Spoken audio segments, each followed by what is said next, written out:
right. So, welcome to Safe and Sound, right? Yeah, welcome to Safe and Sound.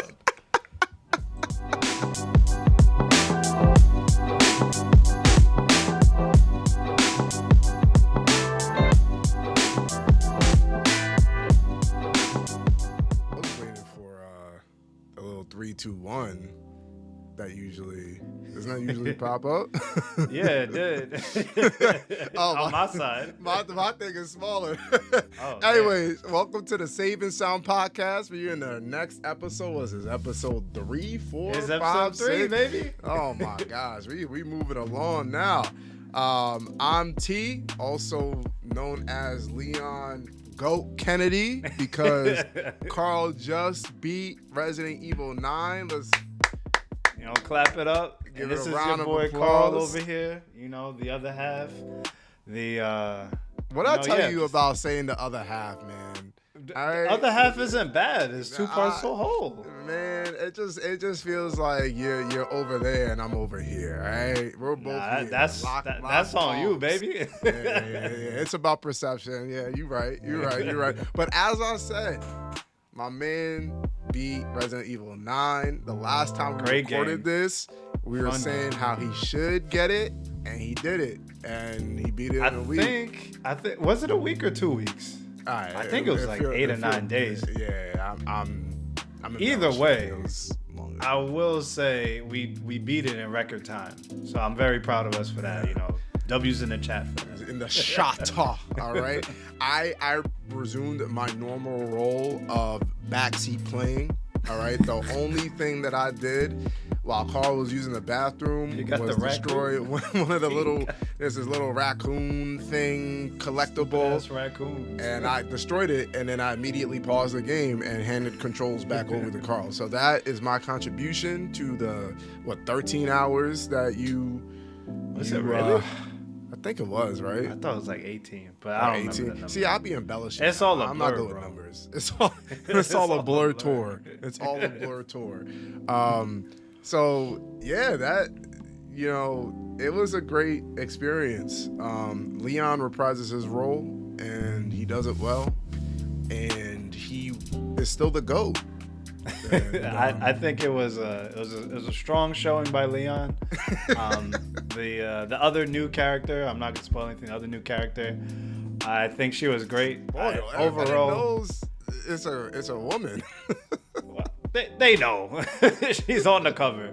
But I will say I think Capcom has been on a tear lately with these Resident Evils. So yeah, hats off to them. The last 4 have all been solid. Let me not say that. The last 3 numbered ones, but the last 4 releases have been solid. Yeah, I agree. Before you start stretching it into Resident Evil 6 territory, and we don't even want to get into that. Yeah, we don't talk about that. Nah. We don't talk about that one. So we're gonna do something a little bit different, and hopefully keep this specific thing going. So I want to start off with asking both of us, what are some things we want to get off our chests? So Carl, do you want to go first? You want me to go first? What you want to do? How about you set the tone? Set the tone. All right. One of the things was Resident Evil 9, so I gotta give my man his praise. So the 2 things I want to get off my mind. One is good and one is hilariously crazy. If you haven't seen the Odyssey, you need to go see the Odyssey. I took myself on a date yesterday, saw that in IMAX. Yo, my seat was rumbling like crazy. There's specific scenes that the sound design, it completely changes the game. I could not watch that movie sitting on my futon just watching and eating popcorn. It is a massive movie. The characters that are in it, well done. Christopher Nolan, you do it again. I don't know how, but you did it. He's my guy, man. That's my guy. He's the guy. Matt Damon, I know he's hit or miss in some of people's eyes, but he did his thing. Yeah, go see that. So That's one. And we gotta talk about movies at some point. But the second thing is, and I sent you this via text, YouTube be bugging out. And I say that because someone sent me a clip of a YouTube video asking, can Rajon Rondo complete an assist against a Sharingan user? The video is 14 minutes long. We already know the answer. We know the answer in 14 milliseconds, all right? Rajon Rondo is not even the best point guard to ever play basketball, and he's going to go up against an otherworldly user that has Oculus like jutsu, whatever. What? Yeah, I'm gonna go with a no for 200. Bro, who's making a 14-minute video? Like, the only reason why I want to watch it is to see what nonsense this person comes up with for 14 minutes just to get down to a conclusion that we already know. Well, I mean, part of the YouTube algorithm game is the stat pad for time. Yeah. So we know the answer. They just gotta put you on a merry chase. They gotta put you in a genjutsu to have you hit the time amount. That's fact. And then you get your 14 minutes. There you Yo, go. man, the audacity to have even the thumbnail with a side-by-side of Rajon Rondo and the great Itachi Uchiha. Like, they're not on the same plane. And I say that literally and figuratively. They're not on the same plane, bro. That's all I gotta get off my chest. That's ridiculous. I guess just in response, I feel like YouTube has been bugging lately. Like, and you know me, I'm knee deep in the YouTube space, watching all types of nonsense. Like, but yeah, YouTube has been just acting real wonky. I want to say over like the past 2 months or so. So maybe that's a byproduct of what you're saying. Yeah. I guess for me, I don't think I have too much to get off my chest. The only thing is that now I kind of feel like I need some direction in my gaming life as to what to play. Since, I beat Claire, we just beat Resident Evil. So I'm open to suggestions. I know that Elden Ring is one that's been suggested. I know T has suggested that to me. So I may have to take you up on that. I think I'm a little intimidated because I've had I wouldn't say a bad experience, but I haven't had a great experience with Bloodborne. You barely played it. I know, but it was just so because you were scared. Exactly, yeah. It's oh my god. To me, Bloodborne it's like that eldritch horror kind of feel to it. It exactly and is. I absolutely don't like that. But I know that Elden Ring isn't that, but it's the same developer, so they be doing some cool stuff. So I am looking at either that, Spider-Man or Spooderman, because that's in the back catalog. And yeah. So that's all I had to add. Two things I want to say. One, throughout the playthrough of Resident Evil, you kept saying, we gotta do this, we gotta do that, and I was like, who's we? We speaking French out here? Yeah. So, the fact that you said we beat Resident Evil 9, we all speaking French out here, boy. I like to think that we beat it. We did beat it. We did beat it. Some beat it more than others. Now you speaking French.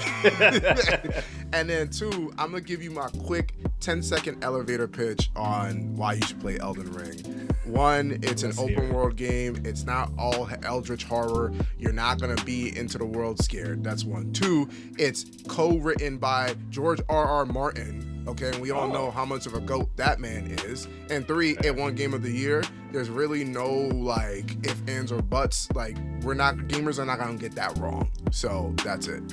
Okay, yeah. And I did see that the Night Rain add-on side game, whatever we're calling that, is a good soft launch into it, or either one, or is it the other way around? So yeah, all this to say, everything you said is highly recommended. So I mean, who am I kidding? I'm probably gonna play that next. You're gonna just prepare yourself to lose hundreds of hours of your life. I say that I don't know if because I'm ready for that. I say that because you the type of gamer that you are, you're not gonna just run through the game, and how massive that map is, you can't just, unless you've played it already, you're not gonna be able to run through the game. And especially as someone that is new to the flow of combat and the flow of the game, of just Souls-like games, I wish I was in your position, because I wish I could. It's one of the rare games, and this is probably another podcast topic for us, that I wish I can re-experience for the first time. And I don't say that lightly. Like, Chase the dragon. yeah. And after I beat it, immediately I felt that way. I was like, damn, I wish I could re-experience this whole thing again. So yes, that's my recommendation, and we'll leave it there. Okay, yeah, all right. Y'all heard it here first. Heard it here first. Carl's or next game is second, Elden or Ring, third. and I might backseat game on that as well. I could also come into your game world too. And Yeah, I saw we could that. do multiplayer. So there's that. But anyways, Carl, you want to take us into our main topic for today? So our overall topic for today, our main topic, the main event, as I like to think I say, is a tried and true debate, or discussion, I should say, not a debate, depending on who you ask. I feel like it's not going to be a debate between us. I don't think it will be a debate, but it might be a debate for others. In on this. Oh yeah, of course. But and it's something that like I feel like every generation, every iteration of gamer has this question with the community. So it is a PC versus console debate. I know we both have big feelings on this. However, I think we're both in agreement that like where things are going, it's a little suspect. I mean, the answer is kind of clear, but I do think there's some nuance to the answer because of the past few years. So that's why, like, literally the past, 2 years. So that's why I'm curious to hear your opinion on the PC versus console debate. I guess I can start off.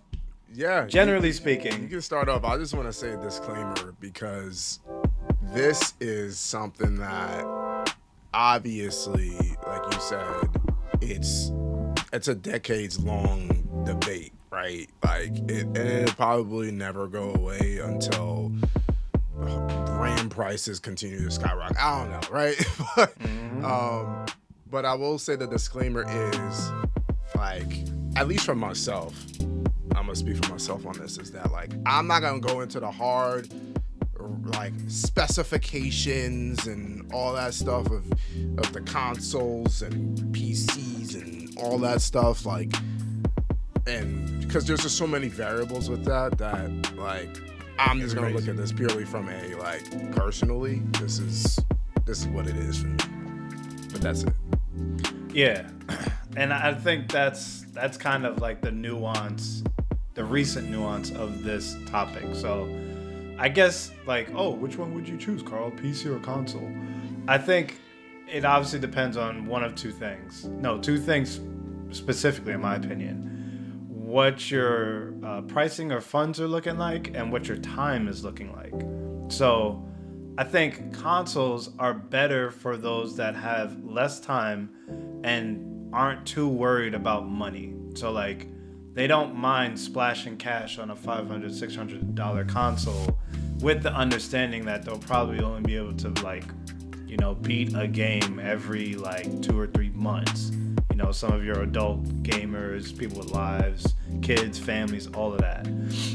Now, and also growing up, consoles were a little bit more approachable because some of the young folk, I wouldn't say this was the case with me, because I knew, like, the PC game, like how to build a PC. Like, me and my brothers, we've done that.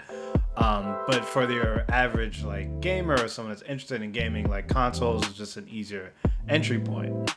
Now, I will say nowadays, PC is probably the way to go up until the last 2 years with these RAM prices going crazy.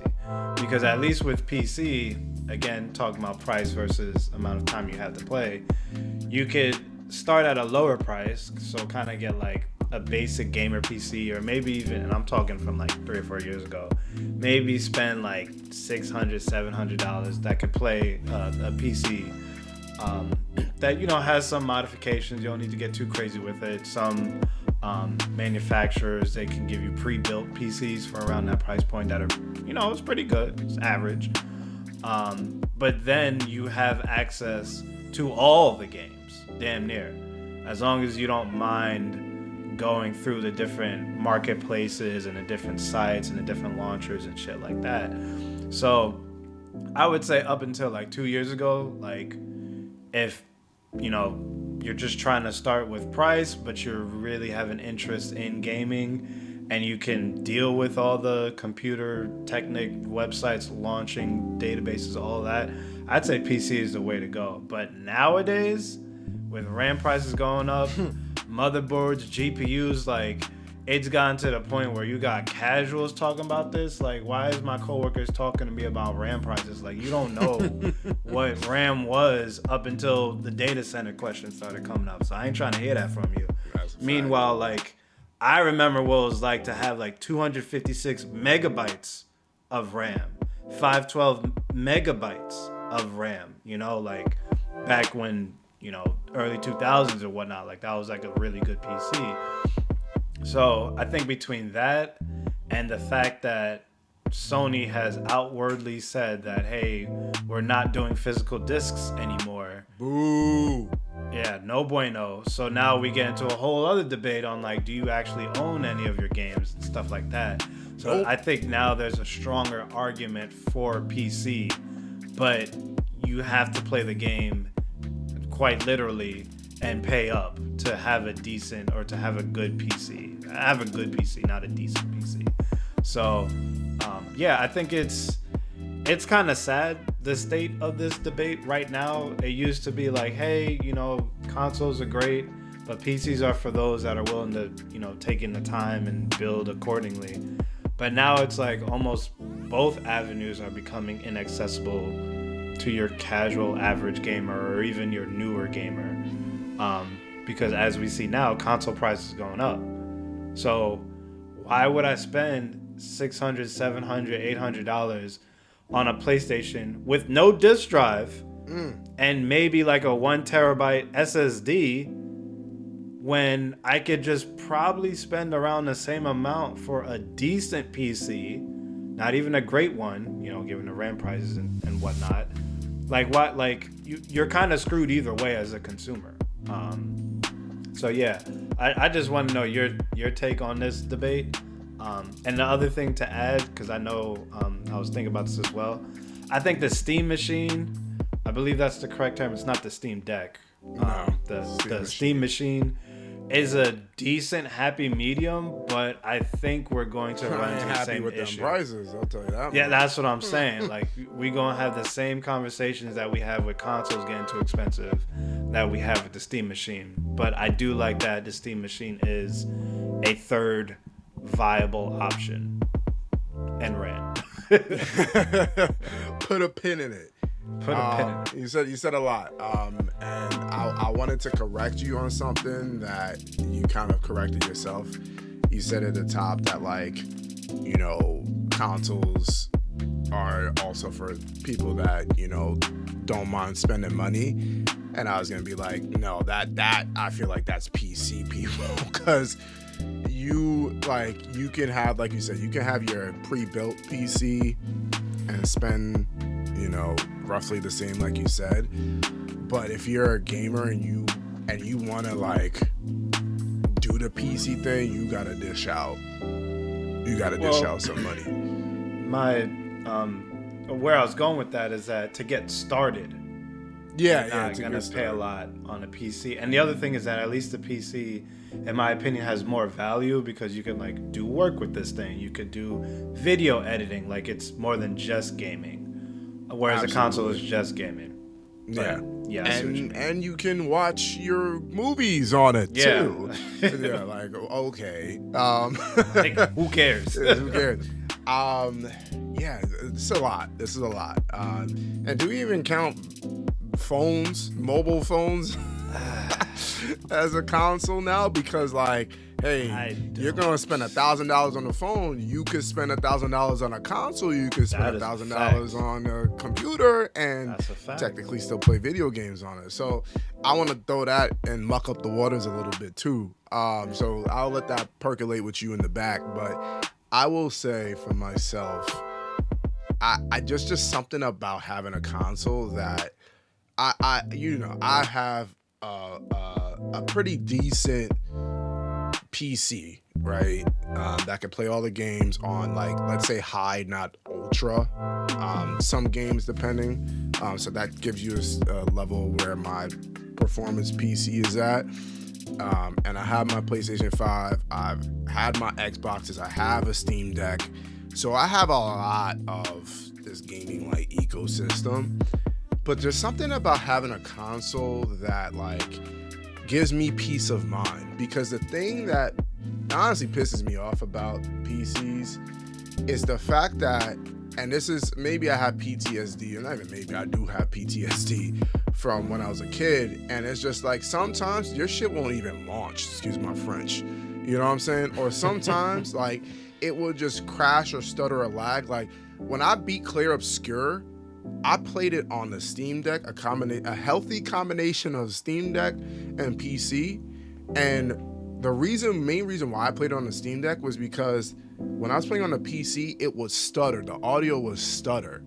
And I'm not even playing the game on the highest settings. Like I messed around with the settings, I messed around with the resolution, all this stuff, like anti-aliasing, DSSL, all that technical stuff. And for some reason, the game would just stutter at times. And then when I played on the Steam Deck, there was no stutter. It was buttery smooth. Yes, I gave up some on the graphical part, but like I played a lot of it on that. And you know, in order to play that game, you can't have any stuttering if you're trying to parry. Cannot have that. And especially from an audio perspective, because that game is all audio cues. Mm-hmm. So all that to say, from a PC standpoint, like, yes, you can do literally everything. I love the modding culture. I love that, like, the graphical power is on 10 compared to scaled down versions at times with the consoles. But it's really the whole, like, my hard drive, not my hard drive, my GPU can be bricked by playing a video game is crazy to me, right? Like, and you don't know that until you actually play the game or some games. So it's like, and then on top of that, these game developers, they still kind of sometimes look at PC as second fiddle with these releases. Like Grand Theft Auto, let's take Rockstar, right?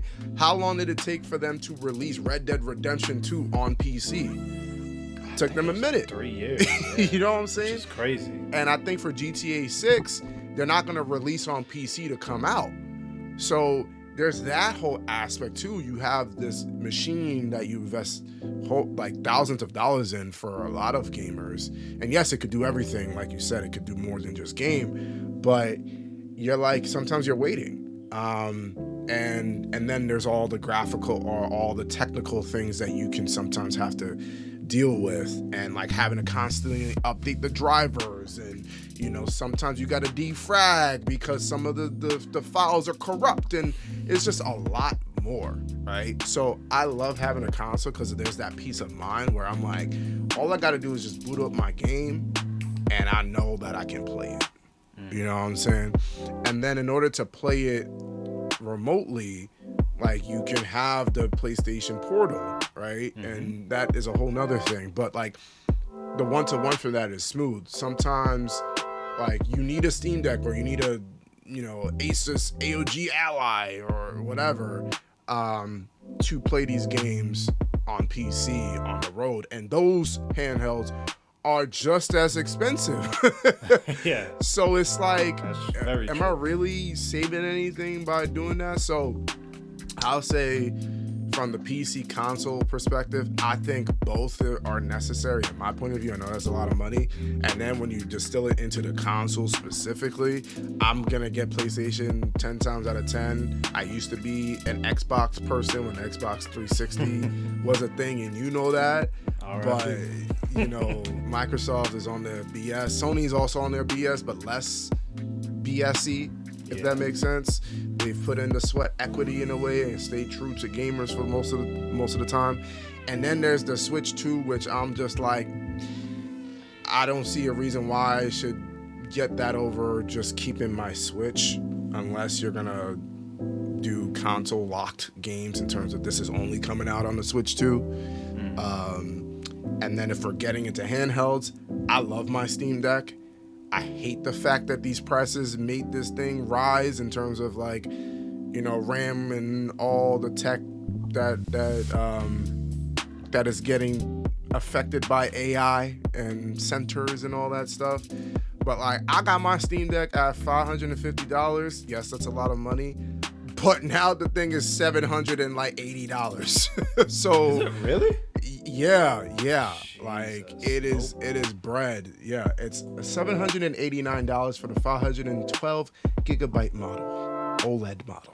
Wow. And $1,000 basically for the 1 terabyte OLED model. Wow. Crazy. Thank you. Crazy. And then the last part of my rant is the Steam machine. Let's hear it.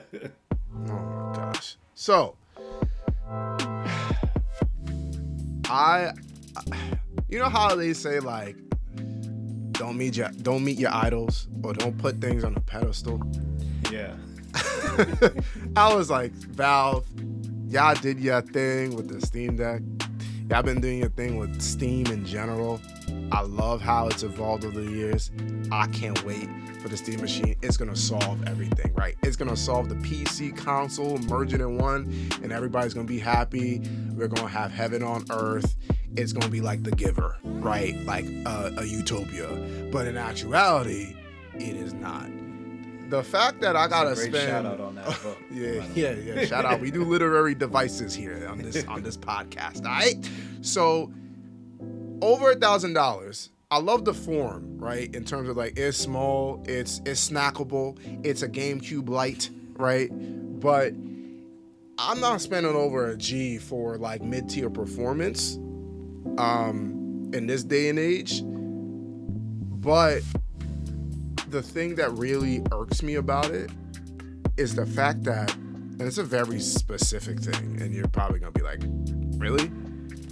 I hate the fact, and I don't use that word lightly, that they offer this option without a controller. Because The Steam yes, Sorry, the Steam base, the Steam machine, like, it's still over a G without the controller. Oh, that's rude. And the controller, the controller is like the controller is like $100 or something bucks, bro. So put this in perspective. So shout out Dave, one of our boys. He immediately signed up to pre-order for the controller, right? The Steam controller. Like literally an hour maybe when the link dropped. Okay. This was back in July, early July, I think. Yeah, I think so. He is not getting the controller until the end of this year. So What? I think like September or October. Yeah. Wow. Well, Yeah. let me ask though. I know we're slightly getting off the beaten path. Can't the Steam machine use like PlayStation, Xbox controllers? It can. It can. Okay. And I That understand makes me feel that. better. But like, if I'm spending over a G, like it should no just come with the controllers, controller, period. Yeah, Like, especially that's- because you already stripped down the hardware that like everybody was expecting for this to be on par with like a good, like top tier kind of high tier, I want to say, computer performance. You've already stripped that out. So the least you can do is give us your controller with it, Yeah. But now I gotta spend close to $1,500 to get the whole bundle. Now what am I doing? So I'm just like, what's the point of spending $1,500 when I could literally just buy a PlayStation with that and build a computer, and like those things still perform better than the Steam machine. The only thing I'm really getting is the consolidation, which it does hold a lot of value, right? Because it's smaller, it's portable, and you're getting access to your PC library. But even then, it's really just through Steam. So, you're gonna have to do some finessing to get like the greater PC thing. Like you gotta, there's this thing with Proton and whatnot, and whatever, right? I said we weren't gonna get technical. We got a little bit technical, but that's it. That's my beef. I'm gonna leave it there because I know I went on my tangent. But the Steam machine, like, who am I kidding? If that thing goes on sale, I'm probably still gonna buy it. they got you. I say they got you. You got me. You still gonna get me. He can't help himself. Listen, man. At least you're keeping it a buck. I respect it. I respect it. Listen, I don't got a buck, but I'm gonna keep it a buck. Yeah, I am curious about the Steam machine. I was doing, because I haven't done as much research into it as I normally would. But yeah, the price scares me. The value, I believe, is absolutely there, because I've just read that like you could put your own OS on it, which means you could run it as an actual computer. So then my other question is, like, what are the specs on it that make it a good computer? And I mean, it looks pretty good. So like, yeah. Bro, I thought we weren't talking. I said the disclaimer. We're not talking about specs. No, I know, but I had to look it up because if we paying over a G, we paying over a G. I need to know what we doing. You're right. I gotta see an itemized list. Like it's like I need to know everything. Word. It's like I'm going on like a Whole30 diet or a keto diet. I need to see what's in the ingredients, please. I need to see all of it. All that.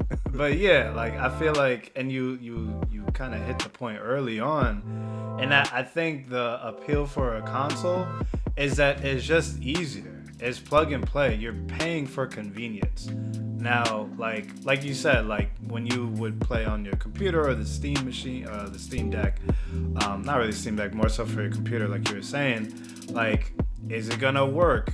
Is it gonna defrag? Is it gonna brick my computer? But like a console, it's just plug and play. If it don't work, then send it to go get repaired. So like it is what it is. But yeah, I do think that in like recent news, recent events, current events, I guess you could say, it's kind of made the decision a little bit harder because specifically the console manufacturers, they're starting to do more foo-foo stuff.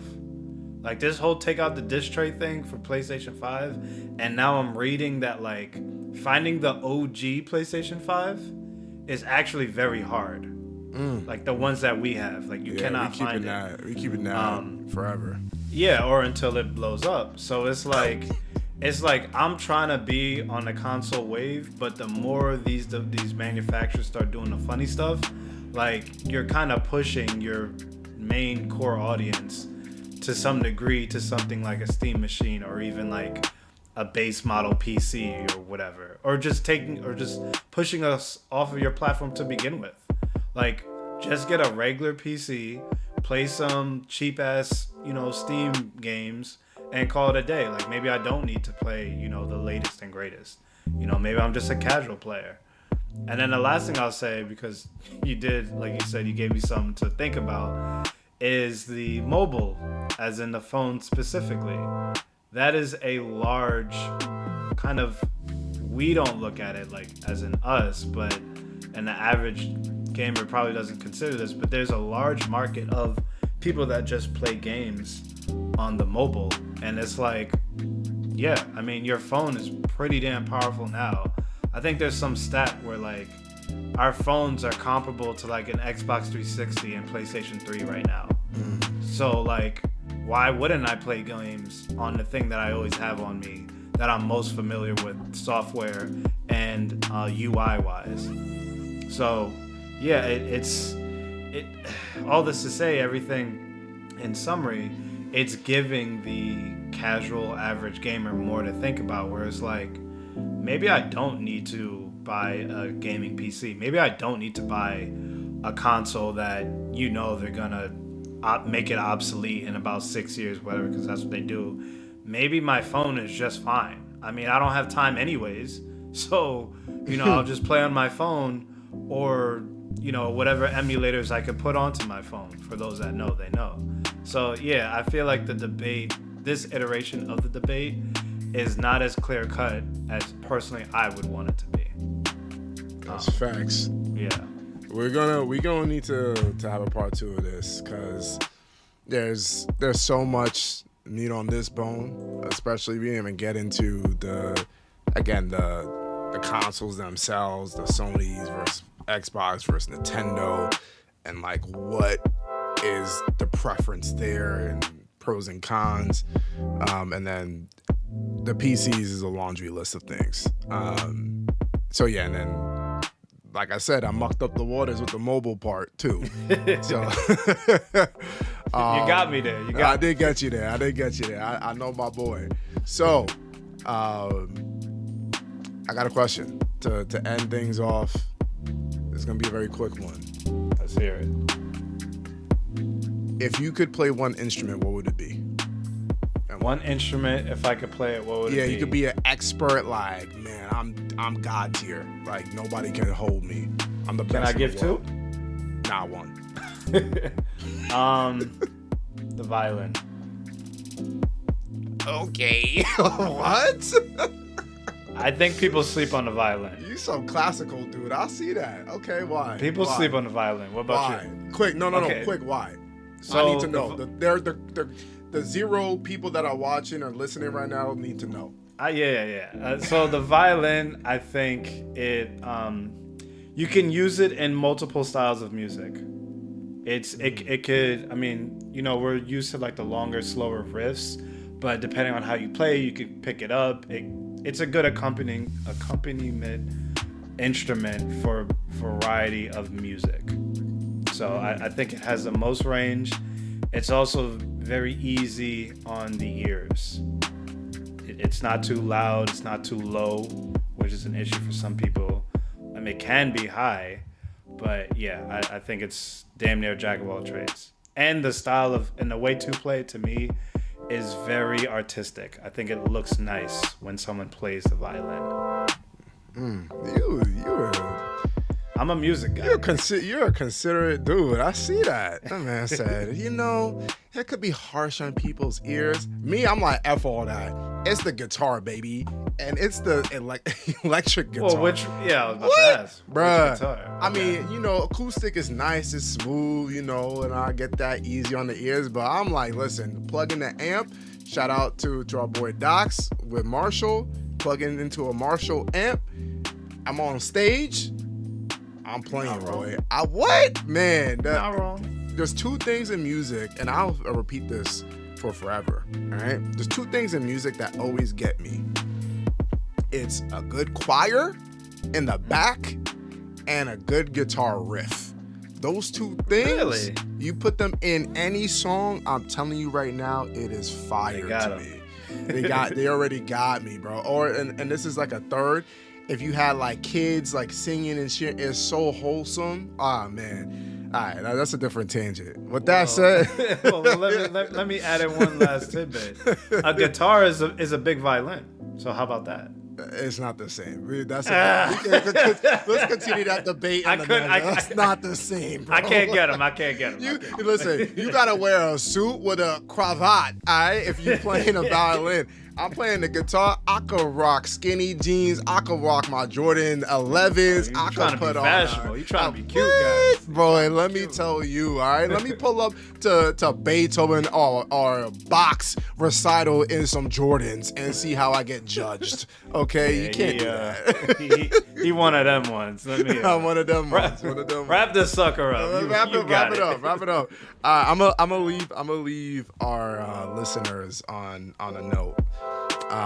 In the words of a YouTuber I literally just found this morning, Busy Channel, don't half-ass two things, full as one thing. With that said, this is another file saved. Let's get it. Let's get it. All right. Peace. Peace. I feel like a piano is too cliche. The violin at least involves some type of skill. Skill. Like, Bro, they all involve skill. No, but what are you bro? need to have dexterity. Oh like, my god, more so than the dexterity. other What? one. It's like, not like Skyrim, bro. the guitar is close. The guitar is close. my God, Drum is stop close for it, bro. dexterity. What? And you need to have strength to play the French horn or the trumpet. Like what? I'd say maybe Bro. actually for the cello, but you know, you Oh ain't trying to my hear that. God. You ain't trying to hear all of that. I can't with you with the percussion instruments or whatever classification they're in. Bro, you gotta understand. I'm the one that played the flute up until like high school. So All right, I know my instruments. all right. I Now know you my some- instruments, Now you boy. some boondocks, bro. You know the little flute. Yeah, I should have said that because the flute is also a nice sounding. Yeah, I instrument, can't too. with you. I can't. I